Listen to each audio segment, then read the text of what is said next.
Hello বন্ধুরা, এই দেখো আজকের ব্লগটা শুরু করছি। তোমরা আমার সঙ্গে থাকবে এবং সবটা দেখবে প্লিজ। এই দেখো রান্না শুরু করে দিলাম। এখানে করলা ভাজি করছি, এখানে মাছের তেল, পেঁয়াজ কুচিয়ে নিলাম। এই দেখো মটন, এই দেখো ছোটো মাছ, কত কিছু আজকে বাজার থেকে নিয়ে আসলো। আজকে অনেক কিছু রান্না করব। এই দেখো কত কিছু রান্না করছি। এটার পিছনে একটা কারণ আছে। এই দেখো কারকলো কেটে ছুলিয়ে নিলাম। এখানে আলু সব কিছু রেডি করে নিয়েছি। এখানে টমেটো, ক্ষীরা, স্যালাড বানানোর জন্য সঙ্গে আছে ধনিয়া পাতা। এখন আমি আমার রান্নাটা করে নিচ্ছি।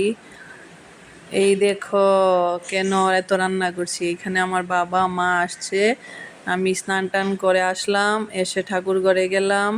এই দেখো ঠাকুর নমস্কার করছি। আমার ছোটো মেয়ে আছে সঙ্গে, এই যে আমার ভাইয়ের ছেলেও আসছে। এই দেখো কত কিছু রান্না করেছি, রান্না সেরেই স্নান করেছিলাম। এই দেখো মাছ ভাজি, করলা ভাজি,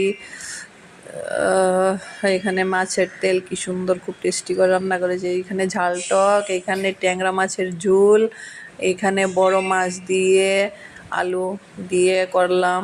এখানে দেখো মটন, কুকারে মটন। এই দেখো ওদেরকে ভাত দিয়ে দিচ্ছি, এই যে আমার মা দাঁড়িয়ে দাঁড়িয়ে দেখছে।